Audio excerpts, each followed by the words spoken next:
J'en ai marre de ne pas progresser au tennis. À chaque fois que je dois jouer avec un pote, il m'annule au dernier moment. Quand j'ai programmé un tennis le week-end, eh bien finalement, on doit partir en week-end. Il y a trop d'excuses pour ne pas progresser et pour ne pas prendre le temps de s'entraîner au tennis. Un super moyen que tu peux faire pour t'entraîner et progresser au tennis, c'est de t'entraîner seul. Tu n'as pas besoin d'un partenaire pour être un meilleur joueur de tennis. Tu peux t'entraîner tout seul et dans cette vidéo, je vais te montrer des exemples de comment tu peux faire pour progresser tout seul. Je suis Arthur de The Court, j'ai été 2-6 et j'ai aidé plus d'une centaine de joueurs à Paris à devenir des meilleurs joueurs de tennis en travaillant des points techniques, tactiques, en travaillant leur mental et leur physique, leur préparation en tournoi.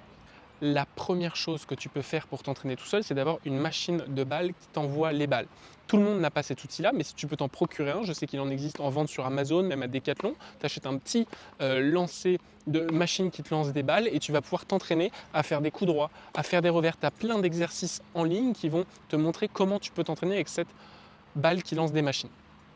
Le deuxième entraînement solo que tu peux te faire, c'est l'entraînement avec un mur. Je te l'ai montré dans une précédente vidéo. Il y a tellement de très bons joueurs qui ont progressé juste grâce à l'utilisation du mur. Yannick Noah, le plus connu, disait que tous les dimanches matins, il allait s'entraîner des heures au mur, alors que ses partenaires du sport-études, eux, n'allaient pas s'entraîner. Donc utilise le mur pour t'entraîner.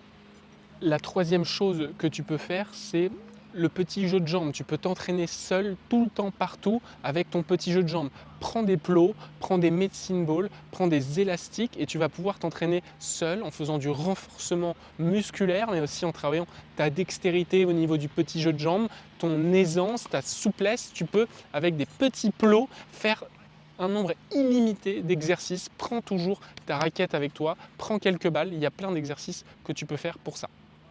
Enfin, et c'est le sujet de cette vidéo, tu peux aussi t'entraîner tennistiquement seul. Je t'invite à prendre un saut de balle et tu vas pouvoir te faire des séries pour progresser en coup droit et en revers. Pense au dernier conseil technique que tu souhaites travailler. Note ce conseil technique, ça peut être le plan de frappe en avant, ça peut être la préparation tôt. Note ce point technique et viens le travailler avec une série de balles. Je vais te montrer comment faire. Tu vas pouvoir travailler et ton coup droit et ton revers chopé. Tu peux tout faire avec cet exercice. Le premier que je vais te montrer, c'est que tu peux travailler le travail de tes appuis en ligne et le travail de tes appuis ouverts. La première chose que je vais te montrer, c'est tout simplement que tu peux frapper et des coups droits et aussi des revers pour s'entraîner. Je te montre.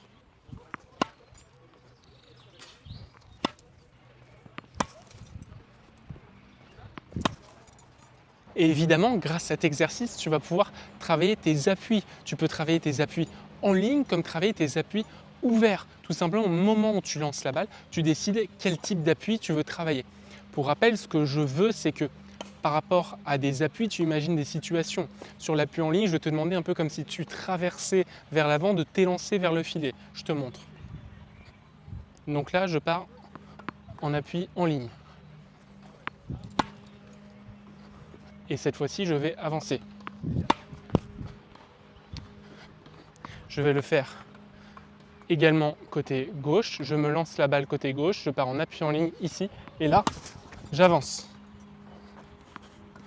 Encore, appui en ligne, là, et là, j'avance dans le terrain. C'est un exercice que tu peux répéter en te disant, bah voilà, là, je veux travailler mon revers avec les appuis en ligne pour travailler ma traversée vers l'avant. Donc c'est parti, tu te lances la balle.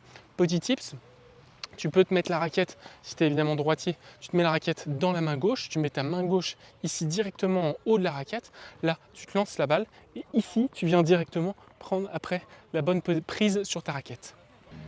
C'est tout simplement le numéro mondial Novak Djokovic qui s'entraînait comme ça pendant des heures. Je ne sais pas si tu connais cette histoire, mais Djokovic n'avait pas de terrain de tennis dans sa ville natale et le seul endroit sportif qu'il y avait, c'était une piscine. Dans cette piscine, il n'y avait pas assez d'argent dans la ville pour qu'il y ait d'eau.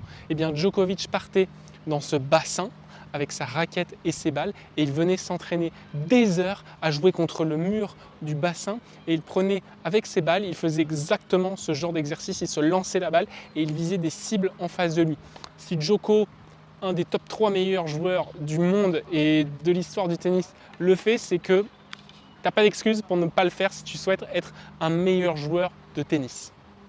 Maintenant que tu as travaillé sur tes appuis, tu peux aussi travailler les différentes hauteurs de balle. Tu peux te glisser une balle haute et ensuite une balle basse. Simule que sur cette balle haute, par exemple, tu dois rejouer bombé lifté, alors que sur la balle basse, tu as volonté d'être agressif. Je te montre.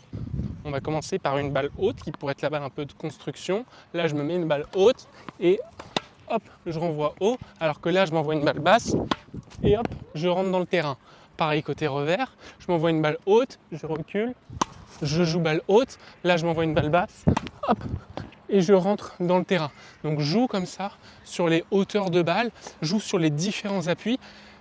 L'avantage, c'est que tu vas avoir le temps qui t'est donné pour jouer et celui que tu t'offres. C'est pas le temps que te propose l'adversaire, c'est toi qui te le donnes. Donc joue sur les différents moments où tu te donnes trop peu de temps ou les moments où tu te donnes beaucoup de temps pour t'organiser, c'est hyper important.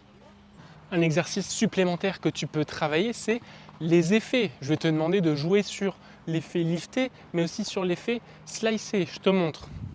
Première balle, tu peux te dire, allez, là je pars sur un effet lifté, hop, et la deuxième, hop, la balle un peu basse ici, je chip, reviens, balle liftée, hop, et là chip. Ce que tu peux faire, c'est aussi te mettre des cibles. Mets-toi une cible d'un côté, mets-toi une cible de l'autre et tu enchaînes les coups. Tu prends ta dizaine de balles et tu viens enchaîner que des frappes sur le coup droit. C'est parti. Là, tu penses toujours à la technique quand même. Là, tu peux te faire reprise d'appui. Hop. Là, encore. Encore. Encore. Hop. Et tu enchaînes les balles comme ça.